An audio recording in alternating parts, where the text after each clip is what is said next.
ભજના અને આરાધના કરતા કરતા આપણે જલ્દી બની જઈએ છીએ. એવા સુંદર મજાના પૃથ્વીના પટાંગણ ઉપર અને આજે આ સુંદર મજાનો દિવસ આપણી સમક્ષ આજે ઉગી ગયો અને આજનો દિવસ એટલે ચાતુર્માસ પ્રવેશ. ખરેખર આ છે. ભલે પ્રવેશ અગાઉ થઈ ગયો પણ શુભ શરૂઆત ક્યારથી? આજથી શુભ શરૂઆત થઈ ગઈ છે. આજનો દિવસ એટલે લોકોના અહીંયાની અંદર હર્ષનો અતિરેક, અંતરમાં આનંદ અને થનગનાટનો દિવસ. અને આજનો દિવસ એટલે ભગવાન કહી રહ્યા છે કે આજનો દિવસ એટલે ચોમાસી પાખીનો દિવસ. વર્ષની અંદર કેટલી પાખી આવતી હશે? ચોમાસીની પાખી હું પૂછું છું. અરે વર્ષની અંદર એ 12 પાખી ને 12 અમાસ, આ 24 અને એની અંદર ચોમાસી પાખી 3. એટલે એક અષાઢ સુદ પૂર્ણિમા, ત્યાર પછી કારતક સુદ પૂર્ણિમા અને ત્યાર પછી ફાગણ સુદ પૂર્ણિમા.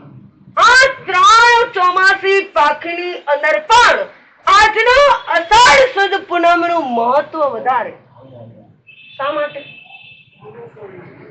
ગુરુ પૂર્ણિમા સાથે જોડાયેલું છે એટલા માટે. ચાતુર્માસ પ્રવેશ છે એટલા માટે. સંતો 4 મહિના માટે આજના દિવસે સાંજ સુધીમાં પણ સ્થિર થઈ જાય એટલા માટે. હજી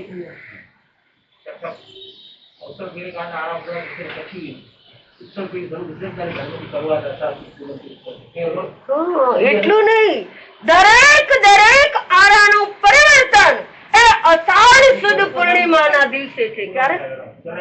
એક આરો જ્યારે પૂરો થાય અને બીજો આરાની શરૂઆત થાય ને ત્યારે પણ અષાઢ સુદ પૂર્ણિમા હોય. અરે બીજો આરો પૂરો થાય ને ત્રીજો શરૂ થાય ને ત્યારે પણ અષાઢ સુદ પૂર્ણિમા હોય. અરે ત્રીજો પૂરો થાય ને ચોથો આરો શરૂ થાય ત્યારે પણ. આવી રીતે દરેક આરાનું પરિવર્તન એ અષાઢ સુદ પૂર્ણિમાના દિવસે. એટલા માટે આજનો દિવસ એ મહત્વનો રહેલો છે. શેનો છે? અરે આજનો દિવસ એટલે શેનો દિવસ? તો કે ચાતુર્માસ પૂર્ણિમાનો દિવસ એટલે પરમાત્માનો પૈગામ પાઠવવા માટેનો દિવસ. આજનો દિવસ એટલે બોધિ બીજના વાવેતર કરવા માટેનો દિવસ. આજનો દિવસ એટલે પરભાવનો ત્યાગ કરી અને સ્વભાવની અંદર ઠરવા માટેનો દિવસ. આજનો દિવસ એટલે પર સ્વરૂપનો ત્યાગ કરી અને સ્વ સ્વરૂપને પ્રાપ્ત કરવા માટેનો દિવસ. આજનો દિવસ એટલે પરમાત્માનો પૈગામ પાઠવતો દિવસ અને આજનો દિવસ એટલે બોધિ બીજના વાવેતર કરવા માટેનો દિવસ. ભગવાને બીજ 3 પ્રકારના બતાવ્યા: અનાજ બીજ, બોધિ બીજ અને ભવ બીજ. અનાજ બીજ કોને કહેવાય? તો કે જેમ કે ખેડૂત લોકો જ્યારે અનાજની વાવણી કરે અને એમાંથી અનેક દાણાઓ ઉત્પન્ન થાય, ઘઉં વાવે તો ઘઉં વાવે, બાજરી વાવે તો બાજરી, મગ, મઠ, મકાઈ વગેરે જે બીજની પ્રાપ્તિ થાય એને કહેવામાં આવે અનાજ બીજ. ત્યાર પછી બીજા નંબરની અંદર ભવ બીજ. કે જીવાત્માને ભવની પરંપરા વધારનાર હોય તો એ મિથ્યાત્વ, અવરાધ, પ્રમાદ, કસાય અને અશુભયોગ એના દ્વારા જીવાત્માના ભવની પરંપરા વધે એને કહેવામાં આવે ભવ બીજ. અને બોધિ બીજ એટલે જ્યારે જીવાત્મા બોધિ બીજનું વાવેતર કરે ને ત્યારે ભવને સીમિત કરે, આ સંસારને લિમિટ કરે અને જીવાત્મા સમ્યક દર્શનની પ્રાપ્તિ કરે. એને કહેવામાં આવે છે આ બોધિ બીજ. આજનો દિવસ એટલે પરમાત્મા કહી રહ્યા છે કે તમારે નિયમની અંદર આવવા માટેનો દિવસ. આજનો દિવસ એટલે દરેક સંસદીઓ જગન્ય 2000 અને ઉત્કૃષ્ટ 9000 કરોડ આ સાધુ ભગવંતો જ્યાં જ્યાં વિચરણ કરી રહ્યા છે. હવે એમને આજ સાંજ સુધીની અંદર જ્યાં એમનો ચાતુર્માસ હોય ત્યાં શું થઈ જવાનું? એમને આ સ્થિર થઈ જવાનું. એટલા માટે આજનો દિવસ એટલે સ્થિર થવા માટેનો દિવસ. અંદર આવવા માટેનો દિવસ. આજે સંતોને 4 પ્રકારના બંધન લાગી જાય. દ્રવ્યથી સંતો કોઈ પણ જાતના આજનું પ્રતિક્રમણ કર્યા પછી કોઈ પણ જાતના ઉપકરણો એમને કઈ આપે નહીં. પછી ચાહે પછડી હોય કે ચરપટ્ટો હોય, ચાહે સોય હોય કે દોરો હોય, ચાહે કાતર હોય કે પેન્સિલ હોય, કોઈ પણ જાતના એમને ઉપકરણો વસ્ત્ર કઈ આપે નહીં. દ્રવ્યથી આ ક્ષેત્રથી ભગવાને કહ્યું કે આ જીવાત્માને અહીંયાથી હવે અમારે ક્યાંય જવું હોય ને તો 6.5 કિલોમીટર, એનાથી વધારે ક્યાંય જવાય નહીં. એટલે એ મર્યાદા કાળથી ભગવાને કીધું આ અષાઢ સુદ પૂર્ણિમાથી કારતક પૂજ સુનમ સુધી એક જ સ્થાનની અંદર સ્થિર રહેવાનું અને ભાવથી કસાય વગેરેને ત્યાગ કરવાનો. સંતો માટેના શું કહેવાય છે ને ચતુર્વિધ સંઘ માટે તો માટે બરાબર ને કે આ સાધુ અને સાધ્વી ભગવંતો માટે પણ શ્રાવક અને શ્રાવિકા માટે શું આ શ્રાવક અને શ્રાવિકા માટે આ દ્રવ્યથી ભગવાને પેલું બતાવ્યું કે જીવાત્માએ ભક્ષ્યનો વિવેક રાખવાનો એટલે કંદમૂળનો ત્યાગ. દ્રવ્યથી આ ક્ષેત્રથી પરમાત્માએ કીધું શ્રાવક અને શ્રાવિકાએ રાત્રિ ભોજનનો ત્યાગ કરવાનો. શું કરવાનું? આ કાળથી ભગવાન કહી રહ્યા છે શ્રાવક અને શ્રાવિકાએ આ બ્રહ્મચર્ય વ્રતનું પાલન કરવાનું છે અને ભાવથી સામાયિક અને પ્રતિક્રમણ વગેરે આ નાની મોટી સાધના અને આરાધના કરવાની છે. બંનેને માટે ભગવાને કીધું. શું કીધું? એકલા સાધુને નથી બાંધવાના.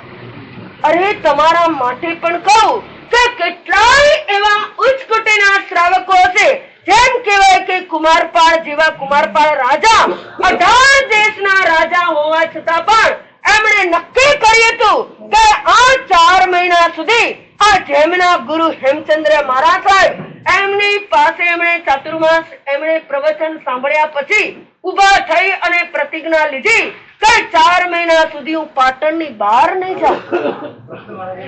ઉભા થશે દોલતનગર ની બહાર.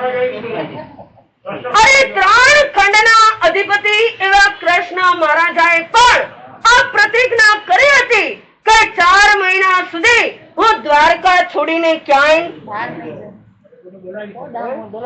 અને અહીંયા કેટલા જણા એવા છે કે હમણાં પ્રતિજ્ઞા કરશે કે અમે દોલતનગર છોડીને ક્યાંય નહીં જઈએ.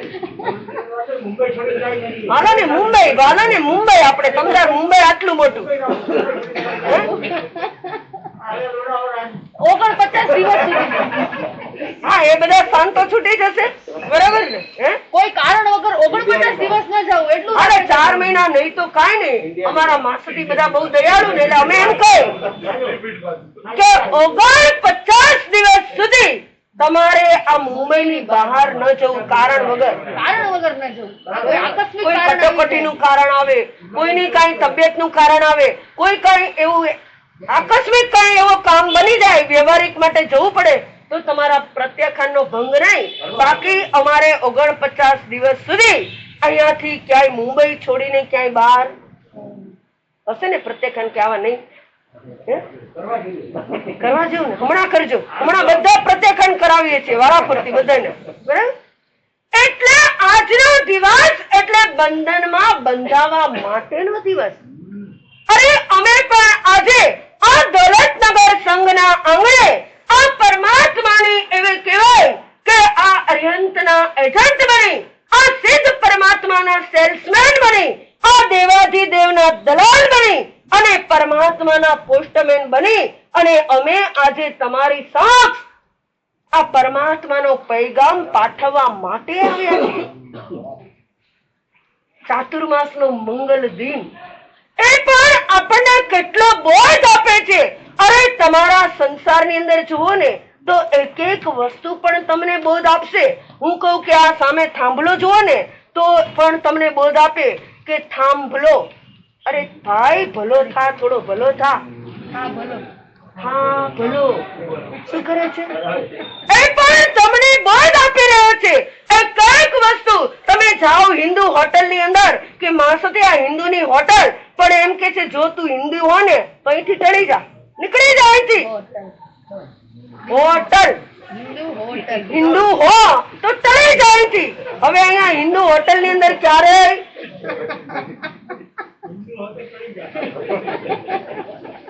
તો હોટલ ની અંદર ના જવાય. હિન્દુ હોય ખરેખર તું તો ન જવાય તારે.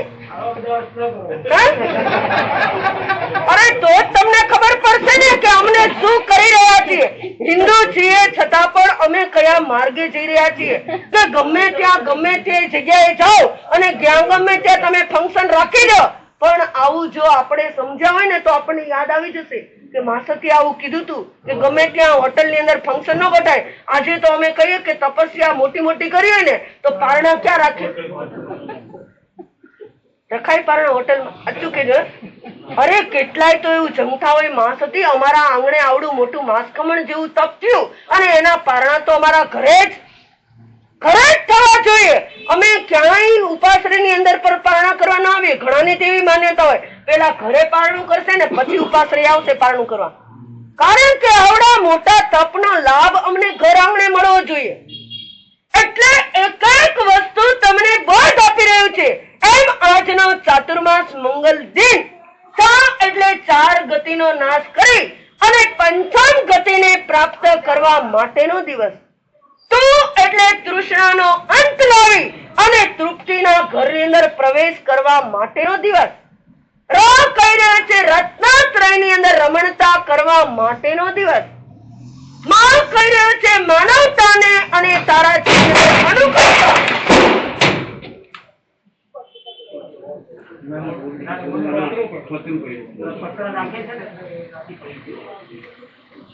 આ તારા જીવનની અંદર માનવતા, અનુકંપા, દયા વગેરેના ગુણોને તારે પ્રગટાવવા માટેનો આ દિવસ.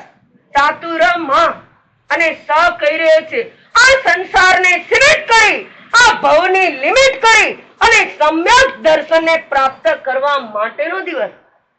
ચાતુર્માસનો મંગલ મામ કહી રહ્યો છે પાપના કાર્યની અંદર મંદિર અને ધર્મના કાર્યની અંદર તેજસ્વીતા લાવવા માટેનો દિવસ. આ ગર્વ કહી રહ્યો છે 3 પ્રકારના ભગવાને ગર્વ બતાવ્યા. ઇતિ ગર્વેણમ, રસ ગર્વેણમ, સાયા ગર્વેણમ. તમે રોજ પ્રતિક્રમણ ની અંદર બોલો આ ગર્વને ટાળી અને આપણે સ્થિર થવા માટેનો દિવસ. લ કહી રહ્યો છે લક્ષ્મીની અંદર લલચાશો નહીં પણ ધર્મના કાર્યની અંદર લયલીન બનવા માટેનો દિવસ. આ દિન એટલે દિનપણું, માયકંગલાપણું દૂર કરી અને સુરવીરતા પ્રગટાવાઈ અને ધર્મનું આરાધન કરવા માટેનો દિવસ.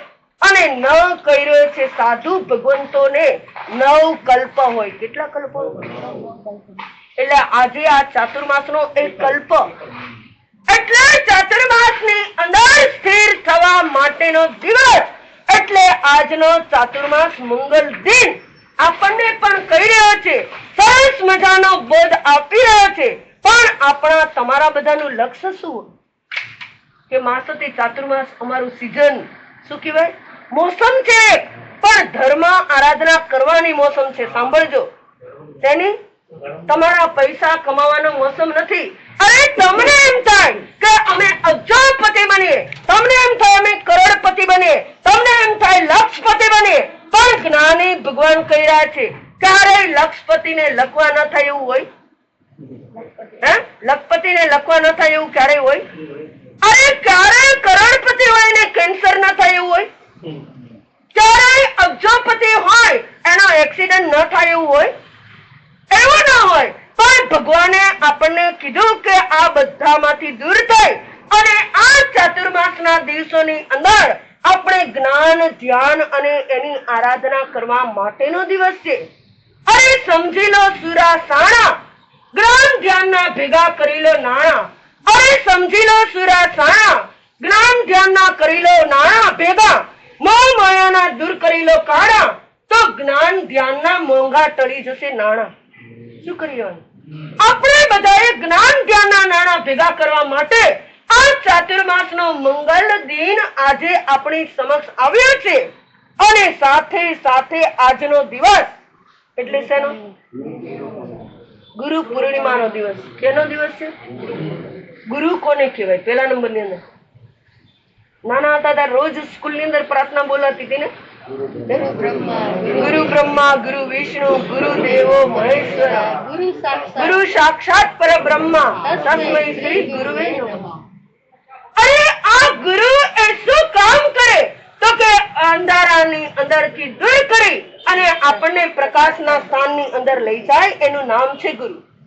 અરે ગુરુ ઇઝ ધ ગોડ, ગુરુ ઇઝ ધ સાયન્ટિસ્ટ અને ગુરુ ઇઝ ધ વૈજ્ઞાનિક. સાયન્ટિસ્ટ એટલે વિજ્ઞાન અને ફિલોસોફી.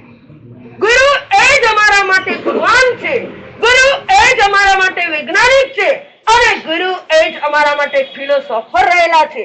એવા ગુરુ કેવા હોય? કેવા હોય ગુરુ? गुरु ऐसा कीजिए चांद सरीखा होय, गुरु ऐसा कीजिए चांद सरीखा होय, ताप तपे नहीं पण ताप हरे उपजावे आनंद. केवा होय गुरु? ए जगतना जीवोना अंदर आनंदनो ए उपजावनार होय एवा गुरु हमेशने માટે અમારે જોઈએ. અને આ ગુરુ એમના જીવનની અંદર એ 3 કામ કરે. કેટલા કામ કરે? ગુરુ હોય ને એ હંમેશા 3 કામ કરે. પહેલા નંબરની અંદર જે કોઈ વ્યક્તિ વિફરેલા હોય ને એને શાંત કરવાનું કામ કરે. શું કરે? વિફરેલા વ્યક્તિને શાંત કરવાનું કામ કરે. બીજા નંબરની અંદર એ ગુરુ શું કામ કરે તો કે વિસરાયેલું હોય ને એને વિશ્વાસમાં લેવાનું કામ કરે. શું કરે? વિશ્વાસમાં લેવાનું કામ કરે. અને ત્રીજા નંબરની અંદર એ ગુરુ કેવું કામ કરે તો વિખરાયેલા હોય ને એને ભેગા કરવાનું કામ કરે. શું કરે? ઘણીવાર ઘણા પરિવારની અંદર એમ કે માં સતી અમે 5 ભાઈઓ છીએ પણ કોઈને એકબીજાને પ્રત્યે બનતું નથી. તો ગુરુ એ કામ કરે કે આ વિખરાઈ ગયા છે ને આ બધાને હવે આપણે શું કરવાનું છે? ભેગા કરવાનું કામ કરવાનું છે. અરે કોઈ વિફરેલા એકદમ ઘરની અંદર કોઈ ટસલ થઈ ગયો હોય, ઘરની અંદર કોઈ પણ એક જાતની બોલાચાલી થઈ ગઈ હોય અને ઉપાશ્રય આવી જાય અને આવીને ગુરુ એને શાંત કરવાનું કામ કરે. શું કરે? શાંત કરી દે. અને કોઈ વિસરાઈ ગયો હોય ધર્મ જેને એને વિશ્વાસમાં લઈ અને પાછા ધર્મના માર્ગે વાળવાનું કામ કોણ કરે? એ ગુરુ કરે. અરે એક વખત શિષ્ય એ ગુરુને પૂછી રહ્યો છે, ગુરુદેવ હું આટલી સાધના અને આરાધના કરી રહ્યો છું પણ હજુ મને મોક્ષની પ્રાપ્તિ નથી થઈ, મને મોક્ષ કેમ નથી મળ્યો? ત્યારે ગુરુ કહી રહ્યા છે, શિષ્ય તું આજે જ્યારે ગોચરી માટે જા ને એક એક ઘરની અંદર જઈ અને કહેજે કે મારા ગુરુ છે ને એ ચમત્કારી છે, મારા ગુરુ છે ને એ લબ્ધિવંત છે અને તમે જે માંગશો ને એ ગુરુ તમને આપશે. માટે મારા ગુરુ પાસે તમે આવજો અને તમારે જે જોઈએ તેની માંગણી કરજો. એ કઈક શ્રાવક દર્શન કરવા માટે ગુરુ પાસે આવે અને ગુરુ પાસે આવી અને માંગણી કરે. કોઈ વળી એમ કે મને મનની શાંતિ નથી, મારે મનની શાંતિ જોઈએ. કોઈ કહે મને તનની શાંતિ નથી તો તનની શાંતિ જોઈએ. કોઈ કહે અમારે આર્થિક પરિસ્થિતિ નબળી છે તો એના માટેના પ્રયત્ન. પણ મારી પાસે આવી અને કોઈએ મને માંગ્યું નથી કે મારે મોક્ષ જોઈએ છીએ તો મને મોક્ષ આપો. એટલા માટે આ પંચમારાની અંદર મોક્ષ જ શું થઈ ગયું? મોક્ષ જ બંધ થઈ ગયો. એટલા માટે કે કોઈને મોક્ષ જોતો નથી. કોઈને તનનું સુખ જોઈએ, કોઈ મનનું સુખ જોઈએ, કોઈને આર્થિક સુખ જોઈએ, કોઈને શાંતિ જોઈએ, કોઈને સમાધિ જોઈએ છીએ પણ કોઈને મોક્ષ. હા, વ્યાખ્યાનમાં પૂછ્યું કે તમારે શું જોઈએ તો કે તમારે મોક્ષ જોઈએ છે. પણ મોક્ષ મેળવવા માટેની મહેનત કેટલી આપણી? આજે બધા દેખાણા ભરપૂર સંખ્યાની અંદર પણ અમે તો એવું ઈચ્છીએ કે અમે ચાતુર્માસ માટે અહીંયા આજે સ્થિર થઈ ગયા. શું થઈ ગયું? અમે 4 મહિના માટે આજે અહીંયા સ્થિર થઈ ગયા છીએ. તો હવે તમે બધા પણ 1 કલાક માટે સ્થિરતા કરો ખાલી. અરે એક વખત એક બેનને ગુરુ ભગવંતે પૂછ્યું કે તમને ઘરે મહેમાન આવી ગમે કે ન ગમે? છૂટીબેન, મહેમાન આવી ગમે કે ન ગમે? બેન નો હાથ પાડે ને શું કામ ના પાડે? માં સતી મહેમાન આવે ગમે, પછી મહેમાન જાય ગમે, પણ વચ્ચે મહેમાન જો રોકાવાના હોય ને એમ આજે અમે પણ આ તમારા દોલતનગર સંઘની અંદર આવ્યા ત્યારે ઘણા બધા ભાવિકો અમને લેવા માટે આવ્યા હતા અને અહીંથી અમે જયારે વિદાય થશું ને ત્યારે પણ તમે બધા પણ પાછા 4 મહિનાની અંદર તમારી 4 માસની સ્થિરતા 1 કલાકની સ્થિરતા કરજો. બસ અમારા 4 મહિનાની અંદર અમે અહીંયા આવ્યા છીએ તો તમે બધા ખોબે અને ઢોબે એ લાભ લેવાનું ચૂકશો નહીં. અમે એટલે જ કહીએ છીએ તમને કે જ્ઞાન દર્શન ચારિત્ર અને તપની આરાધના કરજો અને આરાધના કરતા કરતા આપણે બધા પણ આ સંસાર પરિભ્રમણને છોડી જન્મ જરા અને મરણને મિટાવી અને અજન્મા વેલા બનીએ. એટલા માટે આજનો આ ચાતુર્માસ પ્રવેશનો દિવસ અને આવા દિવસની અંદર એક વખત એક 4-5 યુવાનની ટોળી આવી અને આખા એ ગામની અંદર એમણે જાહેર કર્યું મફત. શું જાહેર કર્યું? મફતની જાહેરાત કરી અને કહેવાય છે ને કે રોણું જોણું અને વગોણું કોઈને બોલાવવા પડે નહીં, બધું ટોળું ત્યાં શું થઈ જાય? ભેગું થઈ જાય. અરે મફત મળતું હોય તો આપણે શું કામ ન જઈએ? અરે કહેવાય કે એમણે જાહેર કર્યું કે અહીંયા દૂધ મફત, દહીં મફત, પેંડા મફત, બરફી મફત, ઘી મફત અને જેને જોઈ તે લઈ જજો. આખા ગામના માણસો દોડીને આવવા લાગ્યા ગામની પાદરે અને એમણે 7-8 યુવાનો આવ્યા હતા. એણે કહ્યું કે ભાઈ રહ્યો પણ મફત ક્યારે? એક શરત કે અમે આવતીકાલે અહીંયા 500 ગાયો લાવશું અને બધાએ એના ઘરે 1-2 જે ગાય જોતી એ લઈ જવાનું. એમને તમારે ઘાસ ખવડાવવાનું, એનું વાસુદી કરવાનું, એમના છાણા થાપવાના અને પછી તમને બધું જ મફતનું યાદ આવે ને ટાઈમ કે અમે તો આવતીકાલે મફત દૂધ દહીં મળવાના છે ને, અમે તો દૂધપાક બનાવીને ખાશું, કોઈ કે અમે ખીર બનાવીને ખાશું, કોઈ કે અમે પેંડા બનાવીને ખાશું. પણ જ્યાં શરત સાંભળી ત્યાં બધા અરે મહેનત કરવી નથી અને આપણે બધાએ માલ જોઈએ છીએ. એમ આજે અમે આવ્યા અને તમને કહીએ કે આ ઉપાશ્રીની અંદર ઉપવાસ મફત, આંબેલ મફત, અરે પ્રવચન મફત, દર્શન મફત અને અમારું માંગલિક પણ મફત છે ને. કોઈ પૈસા આપો છો અમને? સાચું કહેજો. અરે આ બધી જ આરાધના અને સાધના એ મફત, પણ શરત એક કે 4 મહિનાની અંદર આ 24 કલાકની અંદર ફક્ત 1 કલાક પ્રવચન સાંભળવા માટે અચૂક આવજો. શું કરવા માટે? અમારા માસતીએ કાલે પરમદી કીધું તું, 2 દિવસથી કહેતા આવ્યા છે કે તમે કદાચ બીજું ઉપવાસની અંદર ન જડાવ તો કાંઈ નહીં, તમે અમારી આરાધનાની અંદર કદાચ કોઈ એવા અનુષ્ઠાનની અંદર ન જડાવ તો ચાલશે, પણ તમે અચૂક પ્રવચન તો એ ચૂકશો નહીં. કારણ કે આખા એ પ્રવચનનો સાર એ ખરેખર જો તમે સાંભળો ને તો કેટલાયના જીવનની અંદર પરિવર્તન આવનાર રહેલું છે. એવો આ પરમાત્માનો આ પૈગામ અમે તમને સંભળાવવા માટે આવ્યા છીએ. અમે તમને આ બધું મફત આપવા માટે આવ્યા છીએ. બસ આજના દિવસે અમે એમ કહીએ કે અમે પણ તમારી માટે આ દયાના કહેવાય કે દયાની અમે તમારા માટે કરુણાના કેળાવડા લઈને આવ્યા છીએ. અમે તમારા માટે ભેદ જ્ઞાનની ભેળ લઈને આવ્યા છીએ. અમે તમારા માટે આ સેવાના સેવ લઈને આવ્યા છીએ. અમે તમારા માટે પાત્રતાના પાત્ર લઈને આવ્યા છીએ. આવી બધી વસ્તુ લઈને આવ્યા છીએ અને તમારી પાત્રતા પ્રમાણે અમે પીરસશું અને તમે પણ બધા કંઈક ને કંઈક આમાંથી લઈ અને તમારા આત્માનું કલ્યાણ કરો. એવી આજના દિવસની આ ચાતુર્માસ પ્રવેશની મંગલ કામના, મંગલ ભાવના અને આજનો ગુરુ પૂર્ણિમાનો દિવસ એટલે ગુરુને જીવનમાં ઘણા બધા એ થયા હશે. આજે ગુરુ પૂર્ણિમાના દિવસે ગુરુને યાદ કરજો. કારણ કે જેના જીવનની અંદર ગુરુ ન હોય ને એ વ્યક્તિ કેવા કહેવાય? નગુણા. કેવા કહેવાય? નગુણા કહેવાય. એટલા માટે કદાચ ધાયરા ન હોય તો આજના દિવસે પણ કોઈને કોઈ સાચા સંત મળી જાય, કોઈને કોઈ તમે એમ થાય કે અમારા આત્માનો ઉદ્ધાર કરનારા વ્યક્તિ છે તો એને તમે ગુરુ માની લેજો અને એમના સાનિધ્યની અંદર રહી અને તમે પણ સુખ શાંતિ અને સમાધિને પામો. એવી આજના દિવસની શુભ મંગલ.